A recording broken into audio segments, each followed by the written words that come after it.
Can't is not part of your vocabulary. If you just put your mind to it, you can do it. And you believe that? Yeah. That's the crazy thing is if you're never given limits, then you think, I can do anything. And if she could do anything, she wanted it to be this, what she saw her hero, Dominique Moceanu, doing on TV. There was just one problem. Jennifer was born without legs, a devastating birth defect that had led her natural parents to abandon her the day she was born. It bothered me to think that there was a little girl that was left at the hospital, and she had no legs, so I thought she needed a family that would love her and take care of her. Sharon and her husband Gerald brought her home to the tiny town of Hardinville, Illinois. Population 50, they say, if you count the dogs and cats.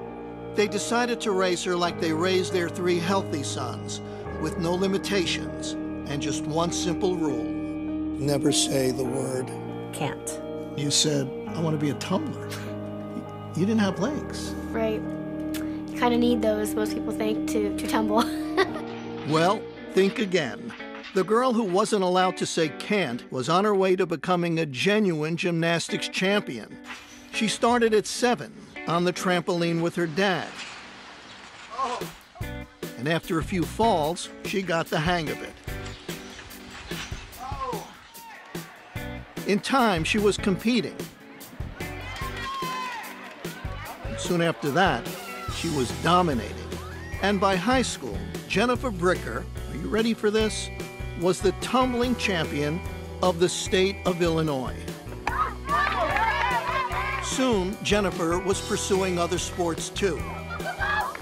Even one you'd figure she had absolutely no chance to play well, until it turned out she could steal the ball, even grab a few rebounds.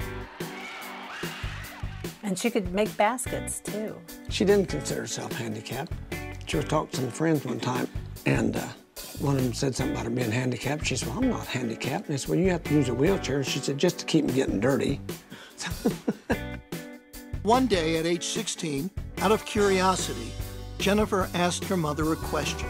Hey, is there anything that you, know about my adoption or biological family that you didn't tell me? I said, okay, but you gotta sit down. And she said, Mom, I'm always sitting. And she said, maybe you should sit down. I said, okay, let me sit down. And she said, well, what's the big deal? Just tell me what my last name is. And I said, well, that's the big deal. And she said, what do you mean? I said, your last name would have been Moceanu. I knew what that meant. I knew that Dominique Moceanu was my biological sister. When she finally tracked Dominique down, Jennifer wrote her a letter. Inside the envelope were adoption papers, a photograph, and a stunning piece of news. My biological last name is Moceanu. That line, I was just like, I can't believe this is happening. Everything was there. The evidence was there. Jennifer looked like the spitting image of my youngest sister, Christina. What a moment for anyone to even speak to their childhood idol, but for their childhood idol to be their sister. That's something. She told me she was an athlete in the letter. In fact, I was her inspiration to start tumbling and doing gymnastics. And then on the phone call, she goes, oh, by the way, I have no legs.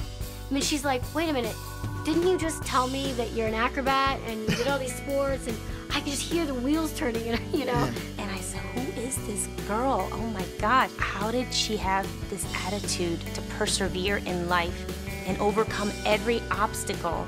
And she's my sister. Jennifer has moved out to Hollywood. Where else if you want to be a star? She drives a specially equipped car and lives a normal, independent life. And she's earning a living. How else? As a gymnast. She's an acrobat who has toured with Britney Spears. And now she's training for a classical performance at New York's Lincoln Center. We got to go to Ohio and got to watch her perform. The audience just went crazy. They stood up and they were whistling and screaming and clapping and all this, and I was blubbering. I was sobbing because it was so beautiful, and it's like, oh my goodness, that's my baby. The baby who was taught early on never to say the word can't.